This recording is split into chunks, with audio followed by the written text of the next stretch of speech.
Good morning and good afternoon. Welcome to another episode of Before Coffee. It is the Good Tues News Day. That's right, we have all the good news that you need to hear today so that you can have hope in humanity again. Good people are doing good things out there, saving lives, saving each other, inventing things that help other people grow limbs. So we're here for all of that. This is Before Coffee, the first and only international game show and father and daughter news podcast where we look up our stories right before the show starts. We just got caffeine in our bodies and we're learning to read and speak live on stream. Let's get into those good news headlines and roll that segue wheel.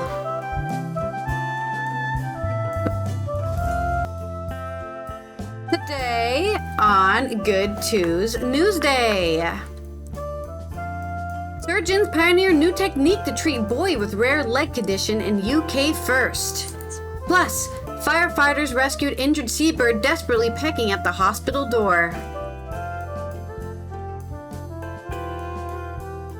And the Buddhist monks arrived in DC last week. We're gonna, I guess, give a conclusion to that story. And a Jeopardy contestant has a little fun.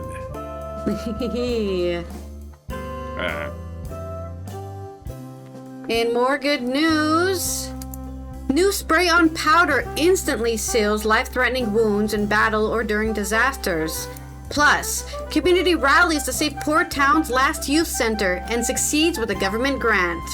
Sometimes the government helps us. Good news. A beaver family helps create diversity at a nature reserve, and adding a solar panel to semi-trailers seems pretty obvious. They're finally doing it. In my culture news, I have an interview with Thundercat on Choosing Happy is Hell of a Process by Alexis Pedristis.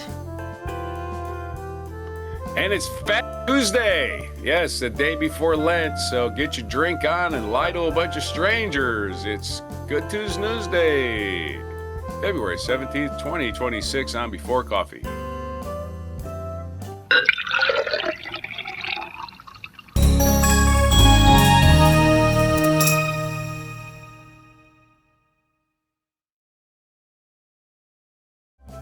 Fast Snack Day. Time to eat all the food possible or something. And it's National Cabbage Day, but they're only showing purple cabbage, which is weird. Is that bad? I don't know what the hell that means. Well, you just said it. They're always showing purple cabbages. Like, they should be showing other cabbages. It says it's National Cabbage Day, and there's a picture of purple cabbage. Okay. That's all. I don't know. I don't know what that means. It doesn't mean anything to me. I just said it. I just don't know why you said it if it doesn't mean anything. You just said words that came out of your head, I guess. I wasn't expecting any comment on it at all. I don't even care then myself. why did you say it?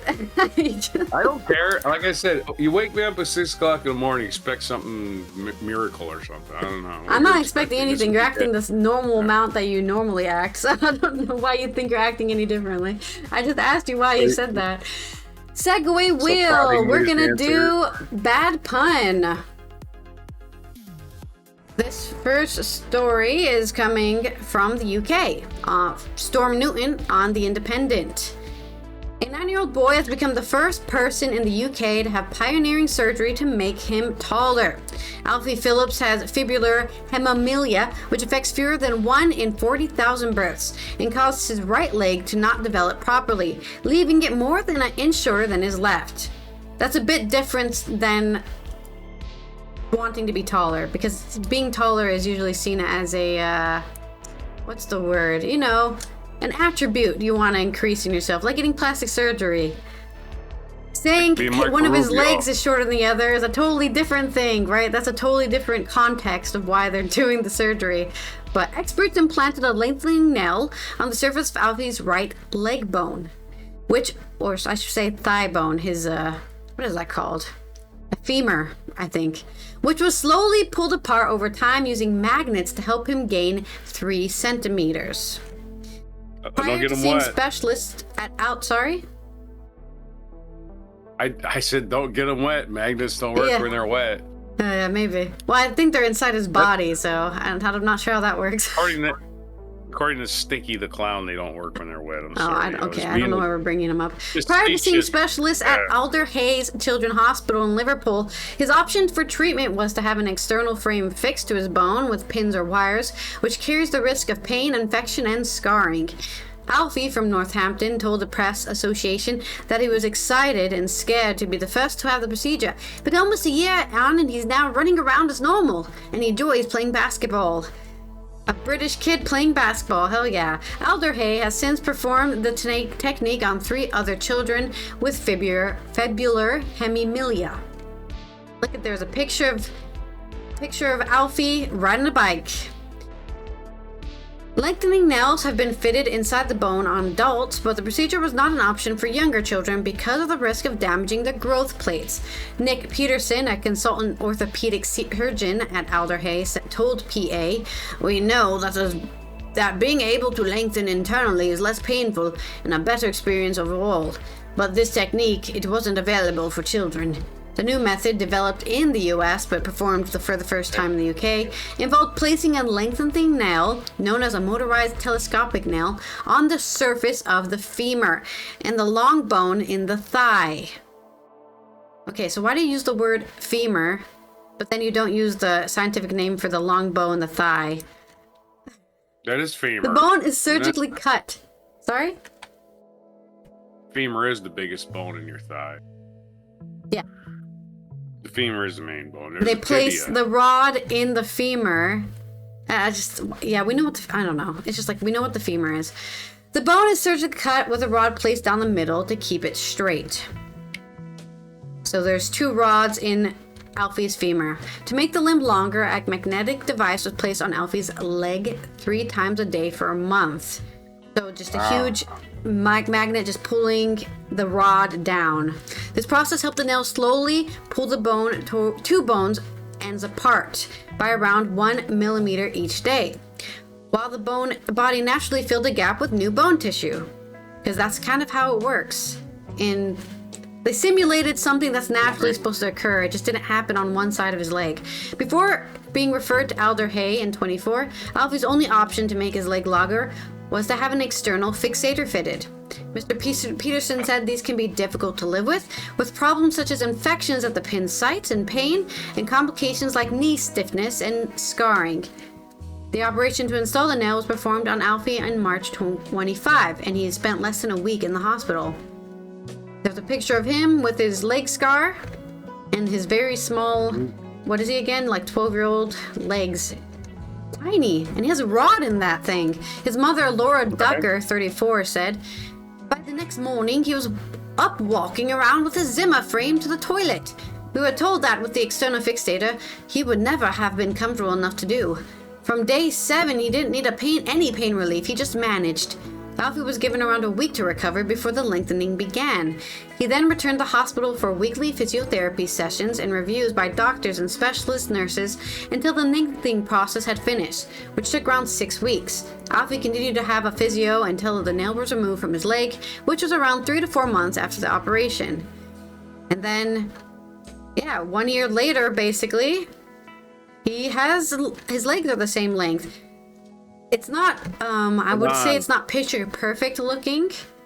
I know, because you guys can't see the photos here, but you can tell which leg grew naturally and which leg didn't. But it's also, I think, probably because he was stepping on the other leg more. So that caused the muscle growing in that leg to be just different in general, due to how long he didn't, 12 years or 10 years of having one leg that could reach the ground and one leg that couldn't. So that's probably going to affect how your posture is, right? You probably walk sideways a little bit. Your muscle growth is a bit a oblong, so to say. Right. He healed really well, Miss Ducker added. He coped magnificently. He was keen to go back to school fairly quickly. Although Alfie may need further lengthening treatment on his shin bone in the future, Mr. Peterson said his experience for his age has been vastly superior to what it could have been. He described his pain recovery as remarkable. He's running around as normal. If you were to look him look him, you would never know that there had ever been anything. Wait, I can't read. He's running around as normal. If you were to look him, I think it's supposed to be look at him, but they misquoted. You would never know that there had ever been anything. Had ever been anything happen? Anything happen? Okay, the whole sentence is written wrong. Never know that there had ever been anything happen. He's just incredible. That's the sentence. You're unbelievable. It's unbelievable. I'm gonna scroll through more of this article because it's just more quotes about like how cool it is and how great it looks, and he looks amazing. I was really waiting for a patient in the right circumstances whose family were happy to go ahead with the technique. And when the clinical approvals were in place for the hospital, we were able to adopt a technique that had been done previously in the US, said the doctor who performed the surgery, Mr. Peterson. He said Alvy's cakes paves the way for this technique to replace the old-fashioned ways of doing things. Because of how well he's done, he added. Obviously, that needs to be reproduced in other patients, but I think for Alfie, he's made a really good recovery after that operation. Alder Hay has since been contacted by specialists from other centers in England who wish to introduce the technique at other hospitals. There's been a huge amount of interest from my colleagues around the country, he added. So yay! It's not a new invented surgery, but it's the first time the UK has access to this surgery. It passed their regulations, right? Their health requirements, and it looks like lots more people are going to be able to get their leg issues fixed. What was it called again? Well, I could use a pun to tell you. Hemimelia. There you go. It's called getting a leg up on the competition. Thank you very much. Thank you. There's your bad pun. I was not ready for that. I got a worse pun. I got a worse pun. You want to hear it? You know what they call a girl with one leg? You know what they call a girl with one leg shorter than the other, right? No. Eileen. Thank you. I'll be here all week. Oh dear. That's an old joke, by the way. And don't forget her friend with the. Don't forget Eileen's friend with the wooden leg, Peggy. And the puns are done. That rhyme. The puns are done. No more puns. Not yet. There's more. Actually, there's more puns because I have another story. It's not about legs, anyways. This next story is about a seabird who knocked on the hospital door saying, "Please help me, I'm injured." This is coming out of Berlin on AP News. An injured seabird sought help by pecking at the door of an emergency room at a hospital in Germany until medical staff noticed it and called firefighters to help with its rescue. The cormorant, a shiny black water bird, had a triple fishing hook stuck in its beak when it made its presence known at the glass door of the Klinikum Links der Weser hospital in northern city of Bremen on Sunday, the 15th of February. In a joint effort, medical staff and firefighters removed the fishhook and treated the wound, the Bremen Firefighter Department said in a statement. The bird was later released back into nature on the grounds of the hospital park.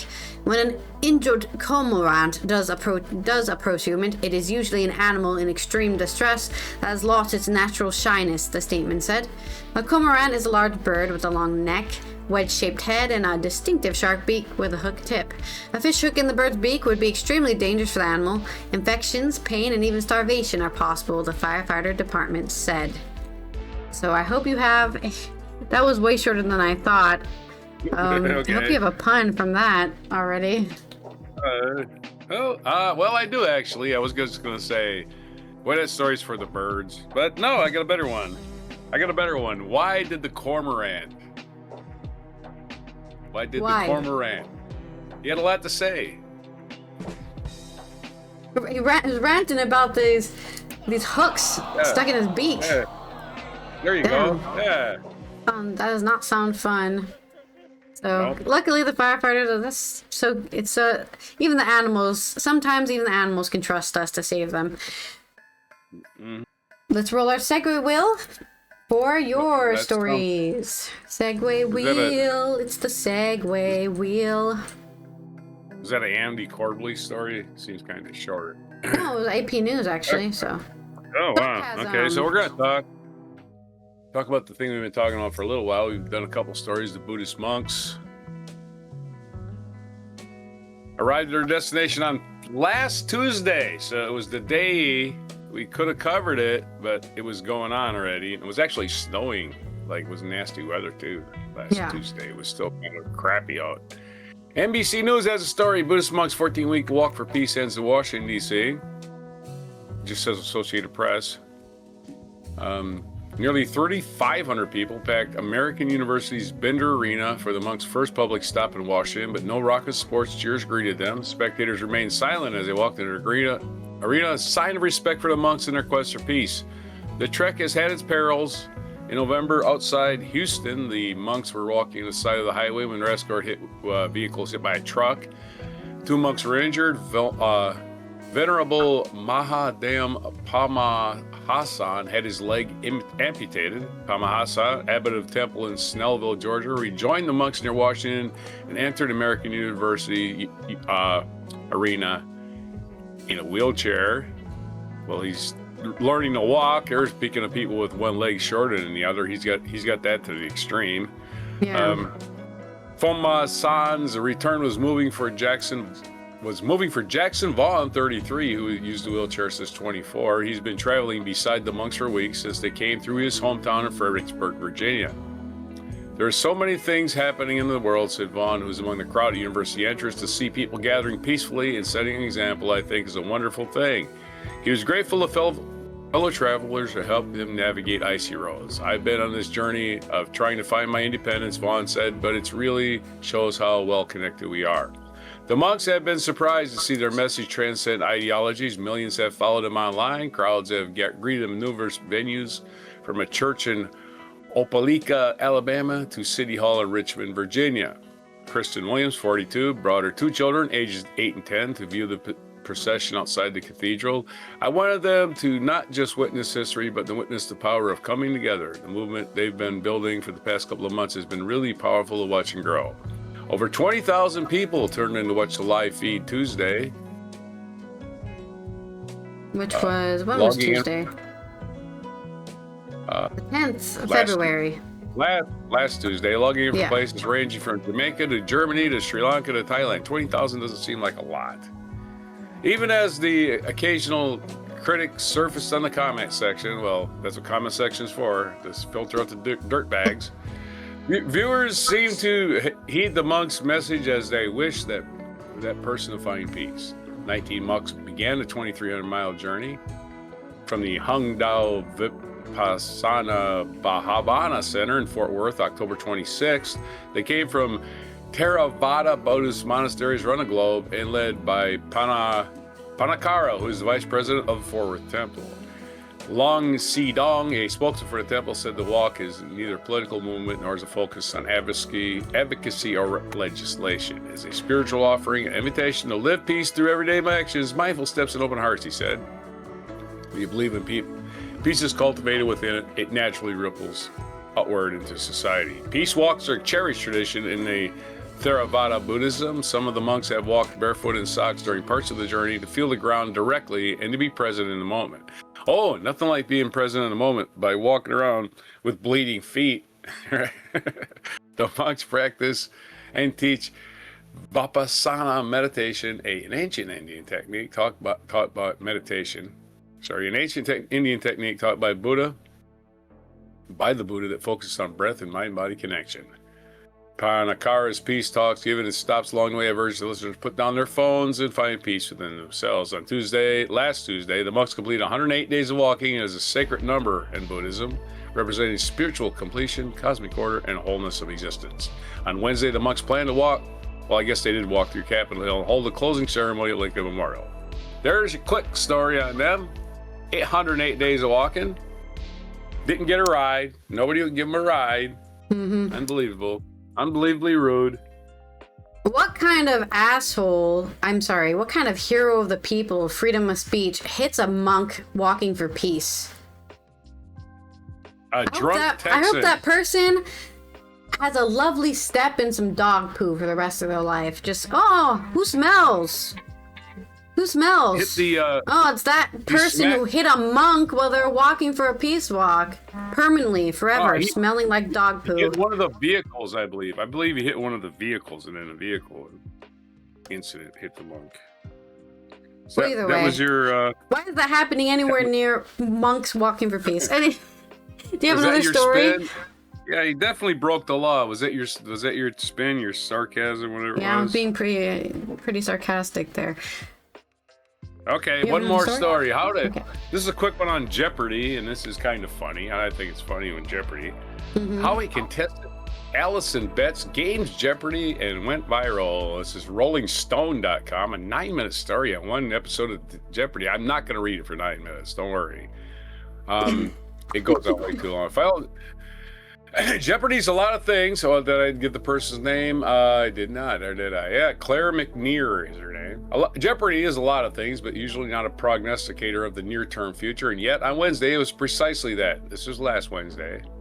As Final Jeopardy's soothing do came to a close, host Ken Jennings turned to contestant Allison Betts, who had trailed her two opponents at distant third place, but Betts hadn't attempted to work out which of the 1960 book's characters had been rewarded by having his brave act go unrecognized. Instead, she didn't know the answer. Instead, she placed a small bet and wrote, "I hope they both bet everything," along with a smiley face. The studio audience laughed, and Jennings turned the contestant's best right, Isaac Hirsch, who was wrong and did indeed bet everything, sending him to zero. And then it was Josh Hill's turn to reveal his results. Another wrong answer, another wager of everything, another zero.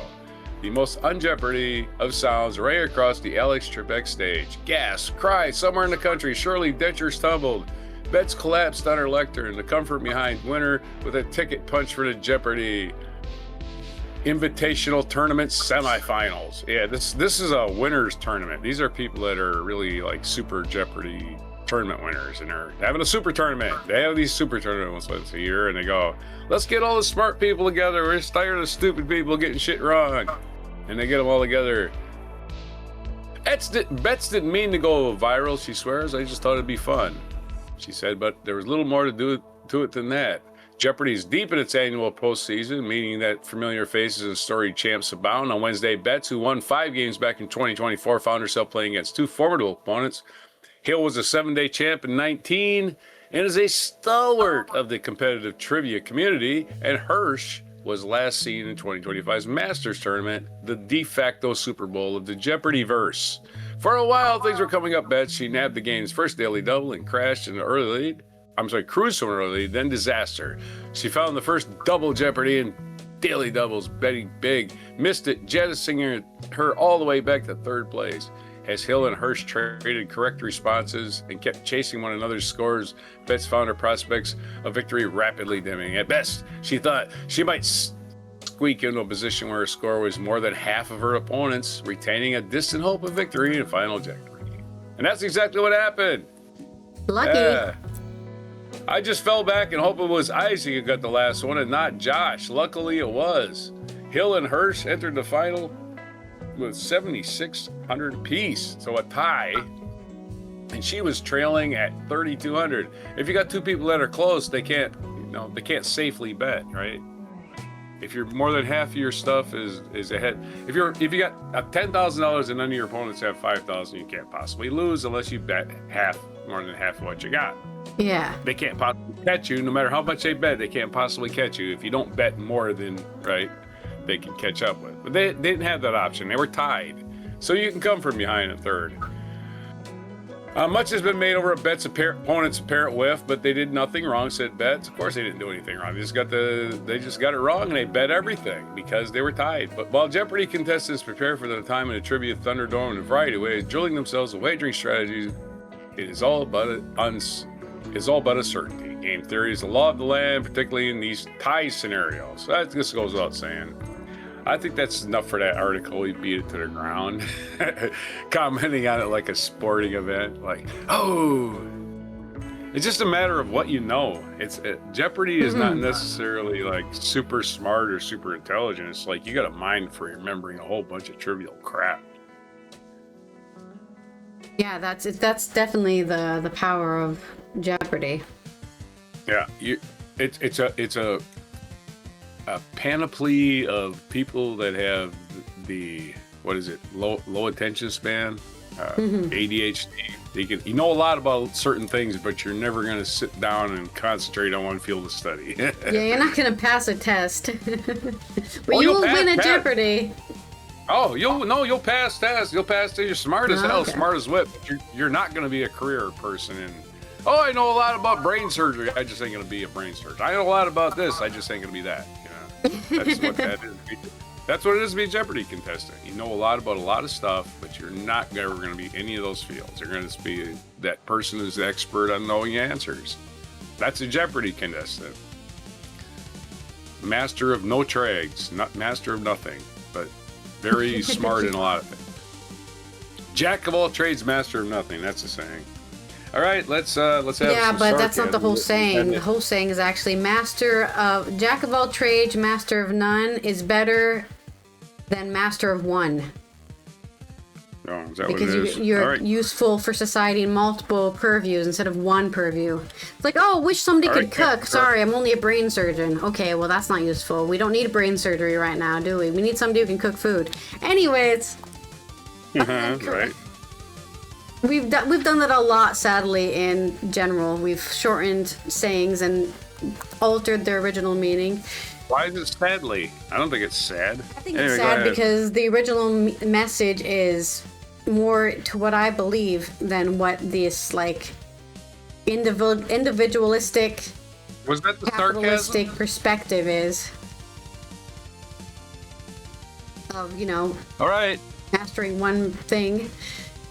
I guess that's your And sarcasm. my sarcasm. Okay. I guess we're lucky that, people went in. I think next time, I think everyone should go full in. What happens when they all lose? Yeah, you end up like Cliff Clavin on Cheers. And then they have to start all over from zero again. Whoever No, gets $1 Clavin. wins the Jeopardy Super Tournament. There's the Cliff Clavin episode of Cheers where he was totally wiping out the other two people. His Yeah. huge lead. And the question was, who are these three people? And Alex Trebek, they listed three original names of three movie stars, like Cary Grant's original name or whatever. And Clavin's answer was, name three people who are three people who have never been in my kitchen, which is the right answer. But not the one they're looking for. Technically, Lots of people have given that answer in Jeopardy, by the way, when they didn't know. They just write that down. Name somebody who hasn't been in my kitchen. That's because they don't know. I have no clue. No clue. Anyway, she won by writing, I hope you... She wrote, her answer was, I hope the other two bet everything. Yeah. They did. None of them knew the answer. And again, And now that's going to be a new meme answer when you don't know the answer. They're going to start writing that down now. Let's roll that segue wheel for my stories. Okay.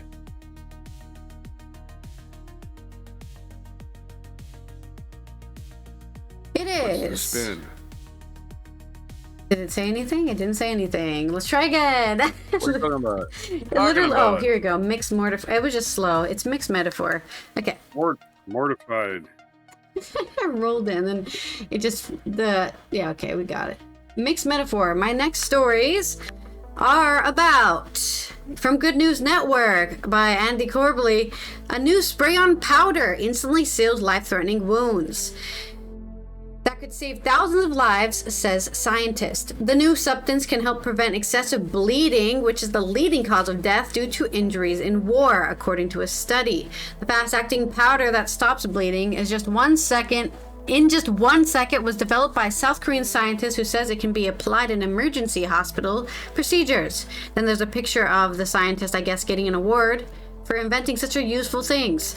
The research team at the Korea Advanced Institute of Science and Technology, KAIST, in Daejeon, which includes an army major, created the powder that rapidly forms a strong hydrogel barrier when sprayed directly onto a bullet wound. The team designed the technology with real combat conditions in mind, and the direct involvement of an army major helped ensure its practical readiness. How easy can I pull this out of my kit and apply it to somebody or myself? Major Kyu-soon Park, who is also a PhD candidate and served as a study co-author. Reminder, Korea has required military service, so everyone who's a man at least was somebody in the military.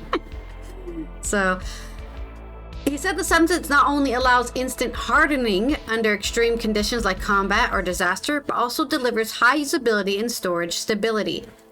Until now, patch-type hemostatic agents, widely used in the medical field, had limitations due to their flat structure and sensitivity to temperature and humidity. They cannot withstand pressure applied to the wound. Also, current powders that stop blood flow have limited functionality by physically absorbing in the blood to form a barrier, according to a study published in journal Advanced Functional Materials. The new AGCL powder reacts with cations, such as calcium in the blood, to turn into a gel state in 1 second, instantly sealing the wound, said study co-leader Professor Steve Park. Furthermore, by forming a three-dimensional structure inside the powder, it can absorb blood amounting to more than 7 times its own weight. Similar to that stuff that's in diapers.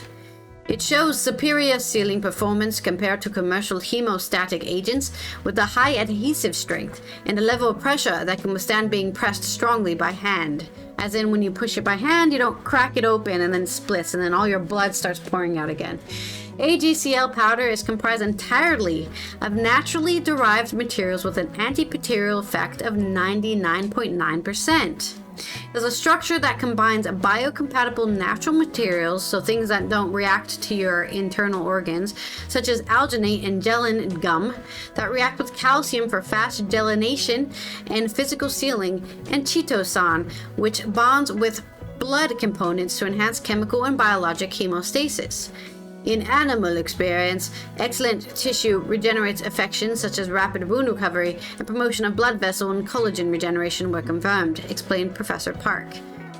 In surgical liver injury experiments, the amount of bleeding and hemostasis time was significantly reduced compared to commercial methods. It also maintained its performance for 2 years, even in a room temperature and high humidity environments, possessing the advantage of being ready for immediate use in harsh environments. Although this is an advanced new material technology developed with a national defense purpose in mind, said Major Park, it has great potential for emergency medicine, disaster sites, developing countries, and medically underserved areas. I started this research with a sense of a mission to save even one more soldier, but I also hope this technology will be used as life-saving technology in private medical fields all over the globe. So thank you, South Korea, for inventing this very useful hemostasis spray that will hopefully see widespread use, and Korea will make all the money from it, I'm sure. Yes. That's our national powder. You have to pay us special money for our national powder.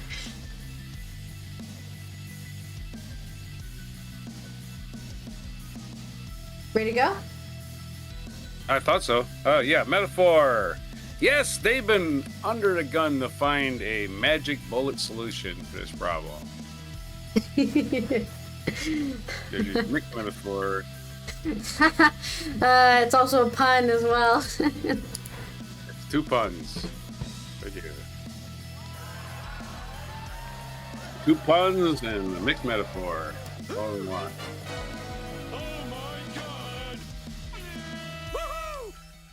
Okay, my next story is coming also off of Good News Network by Andy Corbley. A community rally. This is a very short one, so you better get those metaphors quickly. Okay. One of England's poorest coastal towns is filled with hope and relief after the last youth center was saved from closure.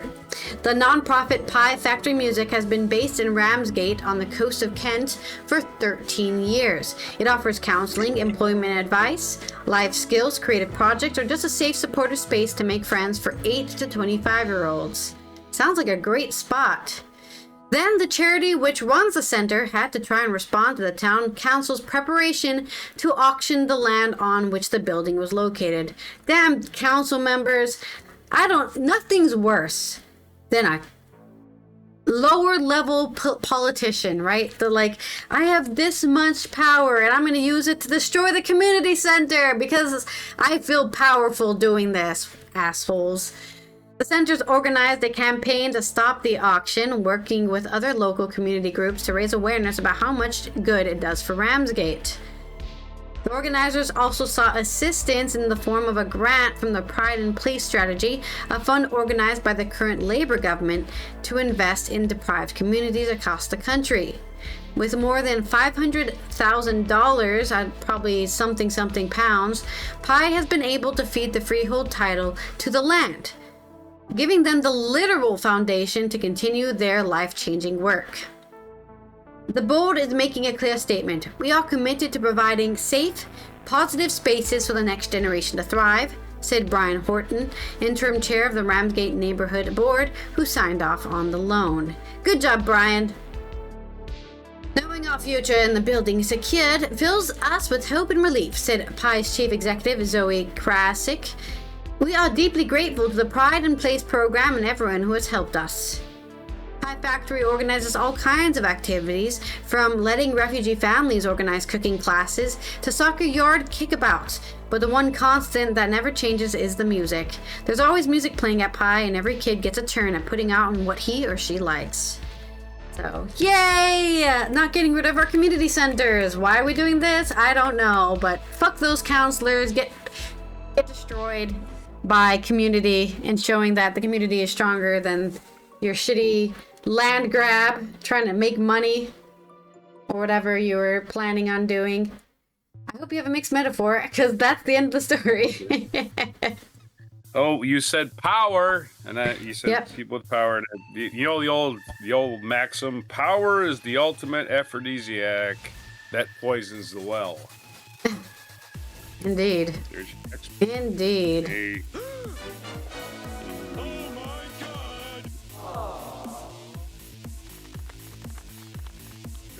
Yeah, I'd say the most relatable thing to a council member in the UK is probably like when you live in those neighborhoods that has like the what is it called? The housing. It's like authority. It's You those live in a people that housing tell you association. can't cut your rose bushes and you have to put your trash can Yeah, out housing at. association people. But it's the same thing. They have the How many smallest times level. am I going to say housing association before you Yes. hear me? But I said it 3 times now. Okay. All right. Let's roll the you're right. Segway wheel. Bad ideas for making everything uniform, or that's what Aussie is. Reminds me of a song. We don't have one of those here. We just got. Songs? We don't have songs? You can join the pool or something. Oh, okay. You can join the pool and get a key to the gate, a gate key or something. That's all we got at Hardsey. So nobody comes and tells us our yard is not clean or something. That never happens. But that's what counselor members All right, are like. we're gonna They'll talk tell you about everything you're doing is beavers. wrong and you don't deserve a house anymore. So what did you spend? Reminds me of a song. Oh, let me write it down so I don't forget. I do forget sometimes. Song! This is from BBC.com, talking about beavers. We've done this before about rewilding places, and beavers are the best ways to do it a lot of times, especially if there's a lot of water. Beaver family helps create diversity at Rushton Nature Reserve. We're going back to England. Beaver family creates diversity at nature site. BBC, there's a person's name on this. Alex Pope of the BBC. A growing family of beavers are helping transform and bring much needed diversity at nature site. Wildlife Charity has said on February 25, 8 beavers were released into Delta Pit Lake of Rushton Lakes, Northamptonshire. The first time the rodent has been reintroduced into the county in 400 years. Wow. That is in Rushton Lakes in Northamptonshire. Yeah, they have to put shire at the end of everything in England. Or Yeah, you just official. say sure. Sure. I'm sorry. No, Northamptonshire. There you go. Gotta settle posh. The Wildlife Trust for Beds, Cams, and Northants said parents Baldika and Allen had welcomed 2 new kits in September. I guess they're calling baby. I did not know baby. I didn't know baby beavers are called kits. I thought that was baby foxes.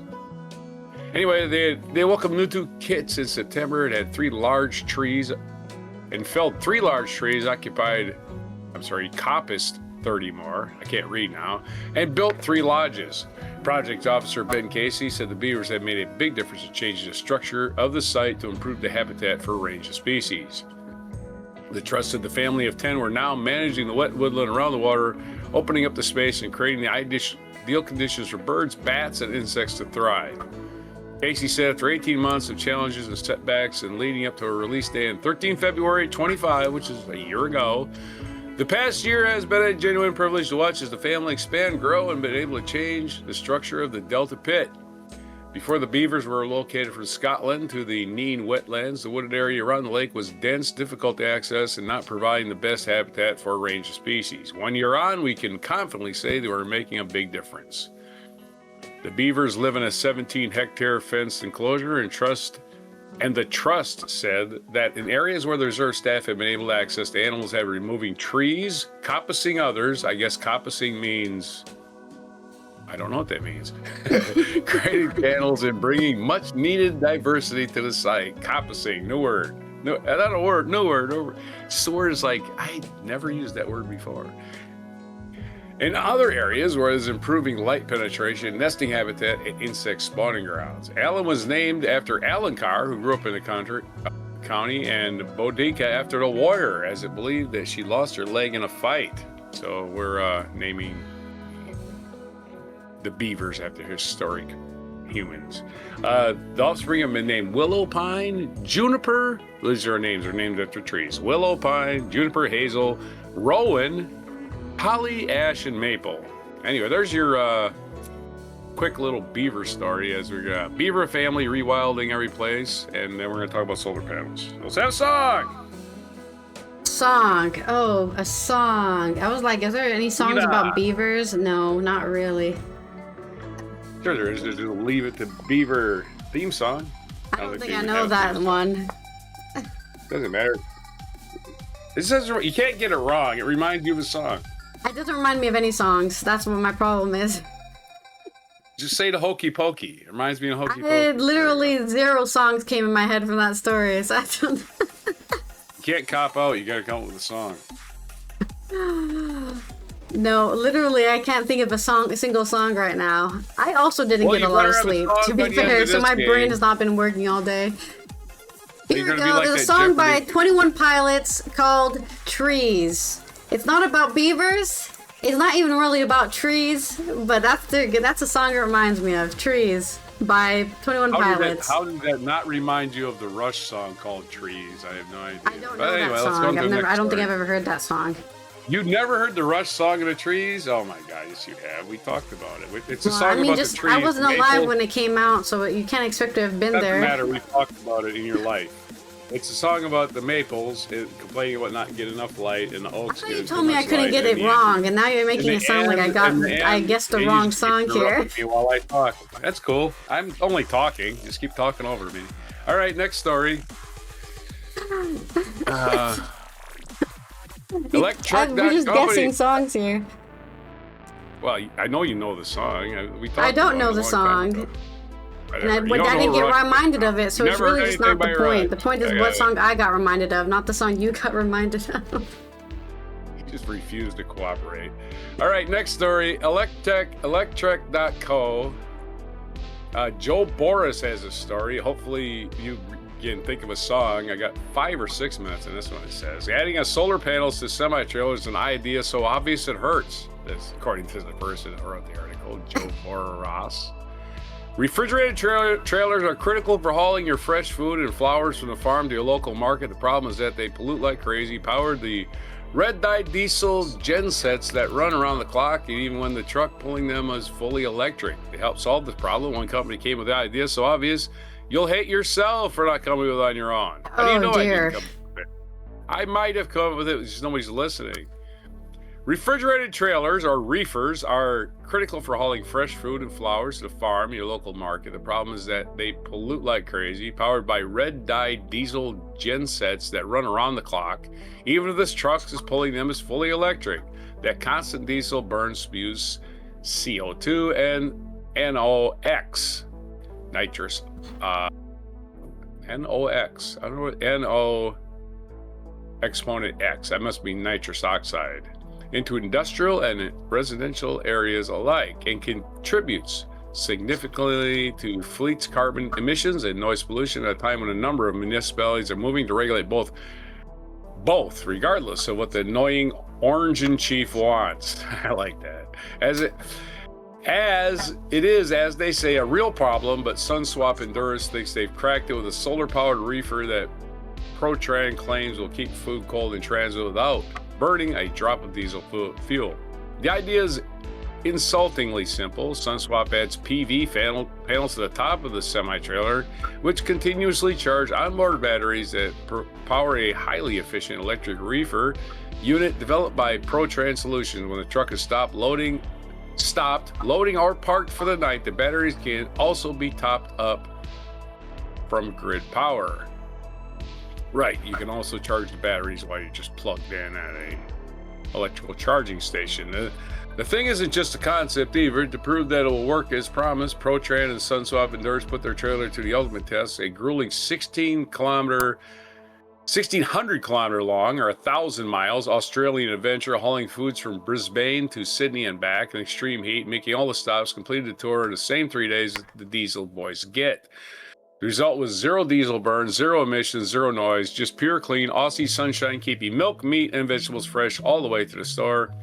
Australian sunshine had always been a challenge for diesel refrigeration. The harder it beats down, the harder those units work, and the more fuel they burn, explains Grant Turner, General Manager of Protran Solutions. The Sunswap Endurance flips that equation entirely.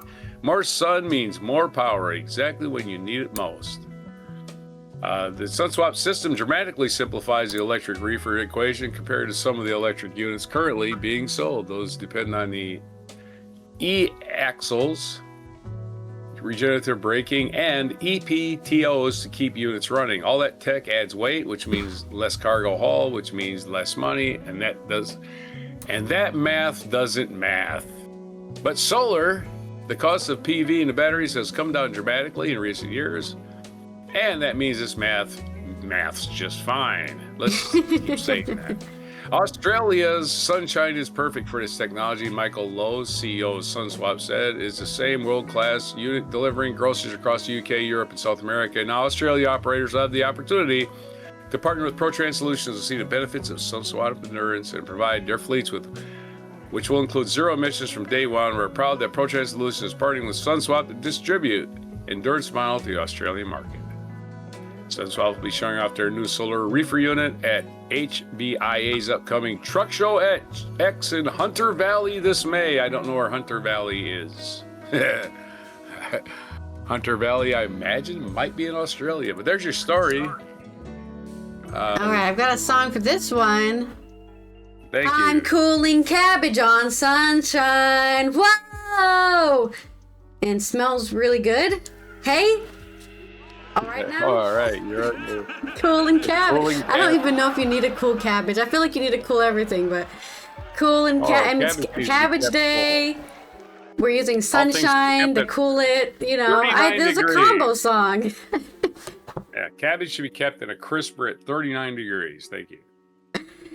Cooling cabbage. I'm gonna have that song stuck in my head again. The sun just came out here as well, which is really nice. No more stories for me. This is all my good. It's culture news time. This is going to be an interview with Thundercat and how choosing happiness is hard, but you know it's worth it to choose some happiness. And you can be sarcastic now about how hard choosing happiness is for Thundercat. If you don't know who Thundercat is, one of the best bassists alive right now, you know, like contemporary, modern, current 2000s bassist. Just really good bass lines, catchy bass lines. Thundercat. Okay. And that's for everybody. Thundercat's for everybody. As a enjoyer myself. Here we go. I was like, where did my story go? This is an interview by The Guardian by Alexis Petridis. It is an overcast Thursday afternoon at the end of January, and Thundercat is telling Alexis about the time he tried to interest Snoop Dogg in the mid-70s over of Frank Zappa. I guess he didn't bite. He wasn't Thundercat back then, he explains. He was still Steven Bruner, bass player for hire, who had fetched up in what he calls a stupid-ass hell Rick James level band, backing the venerable rapper, packed with Los Angeles jazz luminaires, who would later contribute to Kendrick Lamar's To Pimp a Butterfly, Kamasi's Washington, Joseph Lineberg, Terrace Martin. Alas, their jazz chops were sometimes deemed surplus to requirements. At one point, while Bruner was playing, I like how I say his name like he's German. Oh, sorry, you're still on screen. People are just seeing you put your hands in your face. I was like, what are you doing? Nice. Wait, why can I see that? Nice. Alas, their jazz chops were sometimes deemed surplus to requirements. At one point, while Bruno was playing an expensive bass solo on stage, Snoop sidled up to him and flatly announced, "Ain't nobody told you to play all that. Come on, support the bass, Snoop Dogg." So perhaps it was in spirit of horizon broadening that Bruner took it upon himself to play Snoop the song St. Alfonso's Pancake Breakfast, a naughty, marimba-heavy slice of jazz rock from Zappa's 1974 album Apostrophe, which switches time signatures 3 times in less than 2 minutes and features the lyrics about a man stealing margarine and urinating on a bingo card. "Yeah, I hit him with a roller coaster," Bruner chuckles. "He was smoking and he almost ate his blunt. Said, 'What the hell is going on?' And I said my sentiments exactly. I think I did a cartwheel after that and left the band. I played Snoop Dogg, St. Alfonso's Breakfast. My job is done here. I have no more work to do." He thinks for a moment, or maybe I got fired. "Get out, dude. You're too weird." I forget, it was a great moment. Not Snoop Dogg being like, "You're too weird for me." This becomes apparent as Alexis and Thundercat attempt to discuss the forthcoming 5th album is a very Thundercat kind of anecdote, involving one of the impossibly eclectic cast of musicians he has worked with over his career. He is presumably the only person in history who can claim to have played with Ariana Grande and Herbie Hancock, and to have been in an early 2000s boy band, No Curfew, briefly big in Germany, and the gnarly thrash metal institution Suicidal Tendencies. You get the impression he wasn't terribly happy as a member of the former. "I'm a working class musician, man, and that was what it meant to me at the age of 14. He spent 9 years in the latter, in Suicidal Tendencies, however, powering his way through songs called Widespread Bloodshed and We're Fucking Evil. It's worth noting that he was also working with Erykah Badu at the same time. He looked puzzled when Alexis asked if he could think of any musical situations in which he would feel uncomfortable playing. "Whatever brain disposition that lets you know you're in a dangerous situation. I don't think I have," he says, shrugging. "I think constantly performing has allowed not to be such a problematic thing to me. What's that saying? Luck is just preparation met with opportunity." In addition, the Snoop story also involves a dramatic and improbable collision of genres, very much Thundercat's stock in trade. He says his transition from multi-purpose sideman to solo artist in the early 2010s felt strangely natural to him, maybe because the music he was starting to making was as strange and eclectic as the list of artists on his CV. His solo albums today have piloted a wildly zigzagging path between funk, jazz fusion, electronic pop, yak rock, hip-hop, psychedelica, punk, and chiptune, among other things. All of it lavishly decorated with the kind of extravagant bass solos that so upset Snoop Dogg. Man, fuck Snoop Dogg. I mean, I'm pissed at him for the homophobic shit he said before, but now he didn't like, he got a free Thundercat bass solo and he was like, nobody hired you to do all that. Man, fuck you, Snoop Dogg. It shouldn't really work, but it does, perhaps because the bizarre stylistic cocktails never seem forced, but a natural extension of his impossibly Catholic taste. Over the course of the afternoon, Thundercat goes from enthusing wildly about Leon Ware's mid-70s masterpiece of sophisticated soul musical message to explaining the Lydian mode, to demonstrating a clearly encyclopedic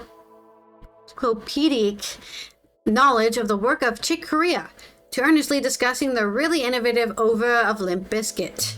Interesting, Limp Bizkit, huh? He thinks his musical tastes are down to his parents, both musicians. His dad drummed with the Temptations. Ooh. An ardent believer that categorizing music was just a marketing tool, an idea that clearly seeped into on a very deep level. I have to agree with that.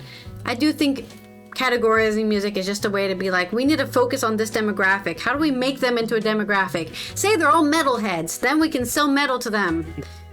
Right. By the time he was a teenager, he was enamored of Slipknot and Korn, as he was also of Billy Cobham and George Duke, albums his parents played, or the jazz artists he and Washington were sneaking in underage to see in LA clubs. Clearly, Thundercat is a pop star unlike any other, although you don't need to know his backstory to work that out. You just have to look at him. Yeah, he looks very eclectic. Today in London, despite having recently landed from LA, he is dressed in a typically head-turning style: voluminous corduroy trousers, shirt featuring a kind of 19th century military brocade, trainers decorated with metallic skeleton toes, also called shoes, and dip-dyed dreadlocks held back by his face by a pair of enormous silver grips featuring snarling tigers. Well, he is Thundercat after all. Perhaps weird that this might look insufficiently arresting, he is accessorized with a huge metallic breastplate bearing the logo of the cartoon alien felines from whom he took his name, the Thundercats. He is also an obsessive fan of cartoons, comic books, and science fiction, and peppers his conversation with references to manga and video games. A couple of them so obscure that I have to look them up when I get home. Sorry, Alexis has to look them up. I probably get them because I'm also watching anime. He tells Alexis that Great Moments Ever was a great cameo role as a man with a robotic hand in the Star Wars TV series The Book of Boba Fett. Oh yes, I remember. I was like, is that Thundercat? What is Thundercat doing here? I can use that as an argument every time somebody gets too high and mighty. Hey, you can't talk to me like that. I was in Star Wars, he nods. I was one of those never meet your heroes moments. You can't ruin Star Wars for me. Certain characters and certain principles is what created off are timeless. They still stand. The struggle between dark and light, what is considered dark and what is considered light, the Force, which is flatulence, basically. He notes with my baffled expressions, Miles, it's all about how you choose to use it, man. Maybe use it as a weapon. Flatulence. The Force is flatulence. But he hasn't stopped off to London to discuss Star Wars. Bruner has a new album, Distracted, which seems to be head-spinning business as usual. Smooth, soft rock piano ballads about house tracks. A$AP Rocky raps over a beat that owes as much to shoegaze as to hip. Ooh, shoegaze. That's one of my favorite genres. As to hip-hop, while both Little Yachty and defiantly retro indie team duo the Lemon Twigs are also in the supporting cast. Not for the first time in his career, the eclecticism is so diverting that it's initially easy to miss how fraught and downcast a lot of the songs are. 2011's The Golden Age of Apocalypse mourned the drug-related death of his friend and collaborator Austin Peralta. His 2017 breakdown, Drunk, probed his problematic relationship with alcohol, while Distracted predecessor It Is What It Is was consumed with grief over the death of his best friend, rapper Mac Miller. He says It Is What It Is was particularly difficult to make. There was a lot of trauma linked to it, a lot of pain, combated by the fact that it was released at the height of lockdown. I've heard people putting out an album being compared to postpartum depression. You have such an attachment to this thing because of how much you obsess about it, then you put it out and then there's this kind of weird feeling of loneliness. And because of fucking COVID, It Is What It Is came out to complete silence, like drop the album and go sit in the darkness, see if you can amp the pain up some more. There was a lot of things going on at the time the album came out, and just having to sit with it, I wouldn't almost like vomit at the thought of it. But ultimately, when I look back, I'm very grateful for the chance to have sat down, because to have to go on stage and deal with it night after night, saying goodbye to my friends over and over again, would have been another traumatizing experience. Instead of touring, Bruner took stock. Gave up drinking and took up boxing training with such dedication that even my trainers wonder what the hell I'm doing sometimes. Hey, are you training for a fight or something? He gives a Morden chuckle. I'm like, and mean World War III because that seems to be on, question mark. He says the new album is a bit of a, it's kind of Frank Zappa himself, isn't he? He said that new album is a bit of a diary of my thought processing, and it seems to relate to the soul searching he did in the aftermath of the release of It Is What It Is. The songs are about his capacity for self-sabotage, about failed relationships, about a suspicion that some more erratic behavior might be the result of a definite attention deficit hyperactivity disorder, although he isn't diagnosed. I think that it's a byproduct of the environment.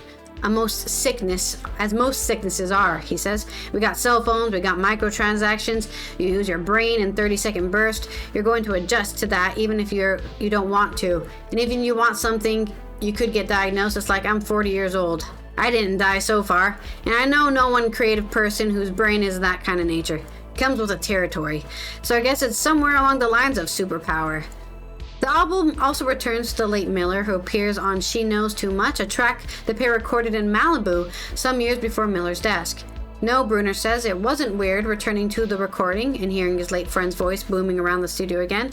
The tracks that address Miller's death on what it is were consumed by almost paralyzing misery. So hard to get over, I tried to get under it. It's stuck in between, he's saying on the title track. But She Knows Too Much, a buoyant funk-fueled track that finds Miller in his first flush of mega fame, reflecting on his new celebrity in witty, earthy terms, offered a reminder of when they made it. It was the funny shit ever, said Bruner. It was hilarious. I remember it viscerally. I like to describe Mac almost like he was a one-man rat pack. When I would see him, I would somehow feel like we were supposed to be wearing suits. Like weird, highbrow bullshit and shenanigans and tomfoolery. That's what we're up to. It's just a clear picture of who we were. Bruner says Distracted is the sound of him choosing to be happy. It occasionally sounds terrible, troubled, or downcast, while choosing to be happy is a hell of a process. And indeed, he does seem happy. Joking about his new album having to complete with Cardi B, I got to get myself a fatter ass. I gotta get a BBL. Enthusing about a forthcoming visit to Paris Fashion Week. It's weird, he says. For all the challenges that his career has gone through, it doesn't feel like different from his early days when he was playing weddings or later in suicidal tendencies. My main memory is thinking I still stood for too long. I stood still for too long. I'd get hit with a beer can. I think the same principle applies. Actually, I think the principle applies to every stage of life. Stand still too long, somebody's gonna hit you with something. With that, he shakes my hand, or shakes Alexis's hand, heads off to the London dusk, breastplate clinking a little as he goes, heads understandably turning as he passes. I mean, he's in London. People are used to seeing someone like that style there. But there's your positive journey, I guess. The tumultuous start to the... Oh! Thank you, Danny, for claiming... Camera again, that, second? Third, second. And, well, congratulations, your rank up. Under mercy. But yeah, that's Thundercat choosing to be happy, even if it's a hell of a journey. Okay. Yeah, because here's my sarcasm, because the last thing we'd want is a rap to be derivative.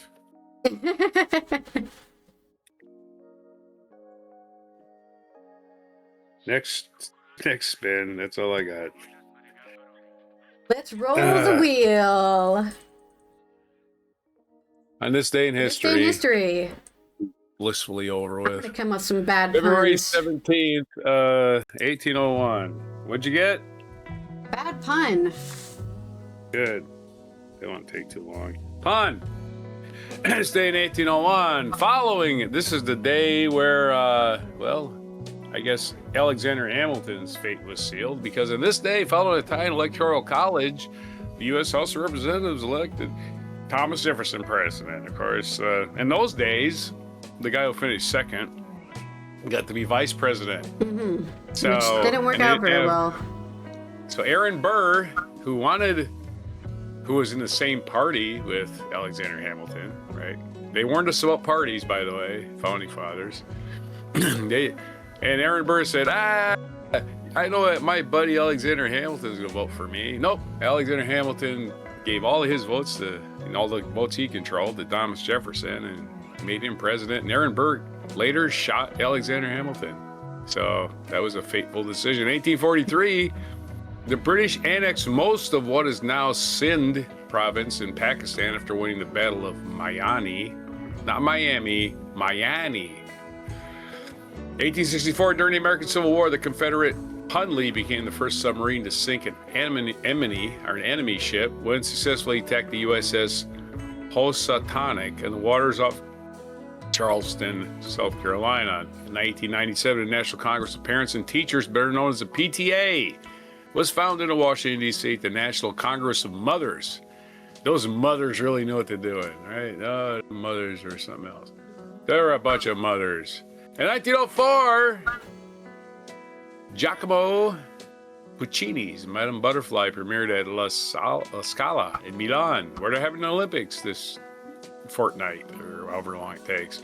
And it became the most frequently performed of operas. Good for you, buddy. 1913, an influential armory show opened in New York City, introducing American public to artworks by impressionists, symbolists, post-impressionists, Fauvs, and Cubists. I don't know what a Fauv is. Fauvs, F-A-U-V-S. It's a type of art. Not sure what it means. You got to be an arty person to know that. 1955, British Minister of Defense, Harold Macmillan announced plans to develop and produce hydrogen bombs. They just announced it. Yay! Why would you announce that? I don't understand that. 1979, China invaded Vietnam following the series of anti-Chinese pro-Soviet maneuvers by China's southern neighbor. The invasion was a response to Vietnam's ongoing efforts to bolster the ties with the Soviet Union following the Vietnam War, and resulted in a month-long war. What the hell, China? In 1992, Jeffrey Dahmer was sentenced to 15 consecutive life years for serious and gruesome murder. He was later killed by a federal prison inmate. 1996, an earthquake and an accompanying tsunami in Indonesia left 108 people dead, 223 injured, and 58 missing. I don't think they had the tsunami alarms. Hopefully they got them now. In 2008, Kosovo declared its independence from Serbia, although a number of countries refused to recognize the new republic. Yeah. 2014, Jimmy Fallon began hosting the Tonight Show, replacing longtime host Jay Leno. I don't know if I've ever even watched one episode of the Jimmy Fallon. You've not seen clips? I've seen clips. I've never sat through the show or tried to find it, even though I do watch things at NBC. I've only seen clips. Jimmy Fallon just doesn't ask tough questions. He's like the anti Jon Stewart. Appeasement. The literal human equivalent of appeasement. He would interview Hitler and go, "So when did you get the mustache, Hitler?" That's what he would ask him. 2000. And then he would laugh. Speaking of good news, 5 years ago today, Rush Limbaugh kicked the bucket, bought the farm. Conservative or right-wing, just absolute nut job, lying sack of crap who was on the radio for years and years and years, making shit up to get people mad at being white in America. You're white!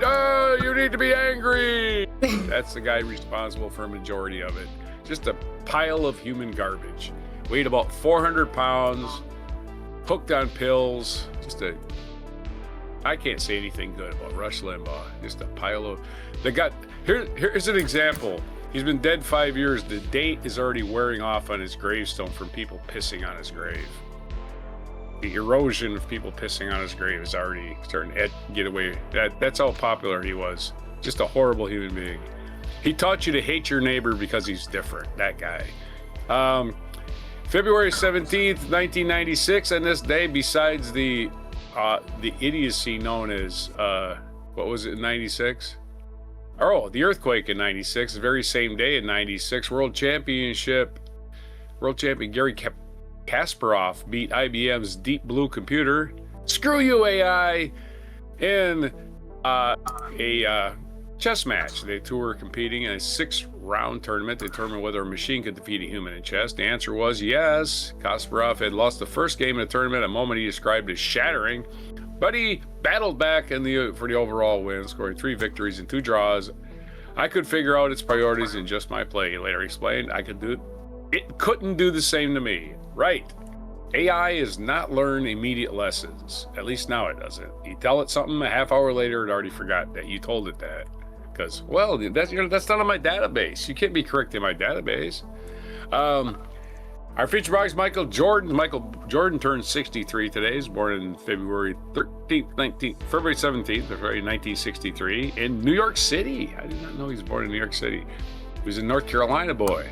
Barry Humphrey's birthday today, born in 1934. Jim Brown, I say this every year, Jim Brown and Michael Jordan had the same birthday. Jim Brown was born probably the greatest football player of all time and probably the greatest lacrosse player of all time. Jim Brown, born in 1936. He would be 89, but he's gone. I know he'd be 90 today. I forget what year it is. He'd be 90 today. Huey Newton. Huey P. Newton, American activist, Black Panther, born in 1942.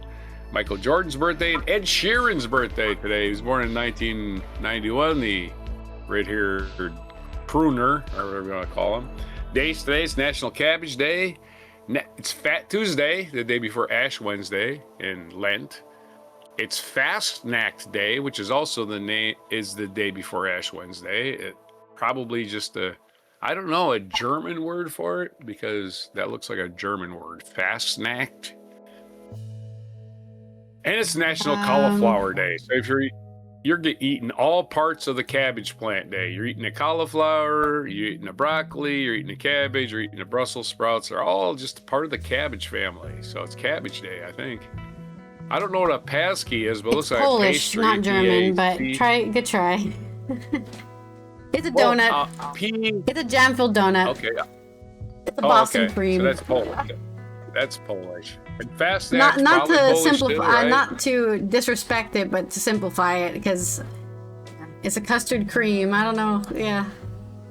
So it's a lot of food today. So those are your mispronunciations, your technical glitches, your no limericks, no haikus, your metaphors, everything on Good Tuesday for February 17th, 2026. And before Pasky, cabbage and cauliflower. And they're deep frying this cauliflower, by the way, in this picture. Let's have it. Okay. Well, for my first pun, I'm just here for slam dunk snacks. Because that's a combination of the basketball and all those different foods. I mean, you can snack on cabbage for sure. And then finally, cabbage. The AI got grounded. It had too many bad inputs. Any more? It was too bad. And I like cabbage. I like it when you cut it into those quarters, those little wedges, and then you just dip it in dressing. I like eating it that way. Most people like using cabbage leaves as like a filler. Like you use it to grab stuff. Makes a nice hat. Cabbage hat. Yeah, cabbage hat, kids. Powder leaf, put it over your head. It'll keep you cool all day long. And then you can eat it when it gets, I don't know. I guess that's one way to go about life, for sure. Got something to do. I don't want to go back to sleep. No sleep for the wicked. No, it's no rest for the weary. All right, let's see if there's any international days today. I thought there was at least one. No, it's not. It's nothing. International Day. Yes, Global Tourism Resilience Day. The UN is celebrating tourism that supports millions of direct and indirect jobs all over the world, in particular for women and young people. For some small island states and developing countries, tourism accounts for over 20% of gross domestic product. The economic contribution of tourism, or tourism direct GDP, was estimated to be 1.9 trillion in 2021, higher than 1.6 trillion recorded in 2020, but still well below the pre-pandemic value of 3.5 trillion. So go out there, travel, and I don't know, stay there forever as an illegal immigrant, I guess. Let's thank you for everyone for being here for Good Tuesday. We will be back tomorrow for Wacky and Weird Wednesday, in which we will be telling you all the wacky and weird things that have been going on since last Wednesday and this week. Make sure you're subscribed to the Before Coffee podcast channel so you know when we go live, post a video, and you tell the algorithm that you enjoy watching us. Thank you everyone who's already following, already subscribed, already ring that bell, and supporting us on Patreon. Here is our mic drop moment. Keep hope alive. Keep hope alive. Yeah. Keep hope alive. On tomorrow night. Iconic speech. Young America. 1988. Hold your head high now. We can win. You must never stop dreaming. Face reality, yes, but don't stop with the way things are. Jesse won a lot of primaries in 1988. Yeah. But not enough. You got a lot of delegates. Love, and you hope, got a faith, featured and dreams will help you rise above the speech pain. at the Use convention. hope and imagination as weapons of survival and progress, but you keep on dreaming, young America. Dream of peace. Peace is rational and reasonable. War is irrational Indeed. in this age. That's a and truth. unwinnable. Dream of teachers. I do feel like a lot of wars are just based off of Dream emotions. of doctors who are concerned more about public health than private wealth. Dream of lawyers more concerned about justice and the judgeship. Dream of preachers who are concerned more about prophecy than profiteering. Dream on the high road with sound values. There couldn't be a single priest who cares about profiteering. So Women messed up. cannot compromise ERA or comparable word. Women are making 60 cents on the dollar to what a man makes. And I think that Women still cannot hasn't buy really meat improved. cheaper. Women cannot buy bread cheaper. Women cannot buy milk cheaper. Women deserve to get paid for the work that you do. It's right and it's fair. Or do give us a card that says, I'm a woman, give me 50% off on everything. Yeah, that sounds like a great plan too. Just say, 38 years hard to take on ago. these tough issues. I wasn't even alive for this They're not speech. very political. We can't win that way. Not really. I would win. If an issue is morally right, I'm pretty sure in It would 88, eventually yeah, be political. 88 convention, I was still in America. Maybe political, For the election, I was in never be Okinawa, right. though. You had to do the mail-in. Fannie Lou Hamer didn't have the most votes in Atlantic City. Absentee ballot. The principals have outlasted every delegate who voted to lock her out. Rosa Parks did not have the most votes, but she was morally right. Isn't that the sad thing? It should be, I wish the world worked that way, where everything If was. we're principle first, our politics will fall in place. He tried twice and just, he got really When far. you see Jesse Jackson, when my name goes in nomination, your name goes in nomination. I was born in the slum, but the slum was not born in me.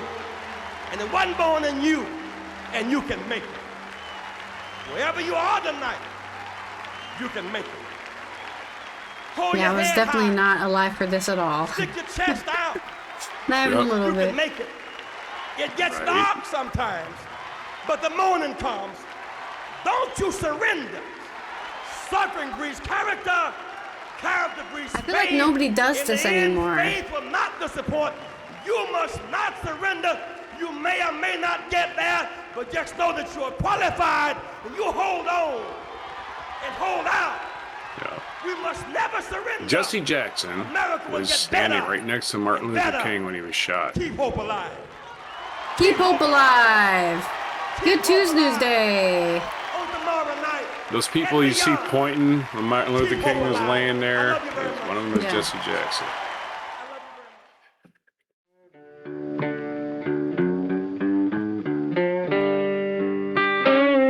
Be sure to hit the like, subscribe, and notify buttons, and follow our other channels, Toxic Alley, History of Gravy, and Scratchy Old Records.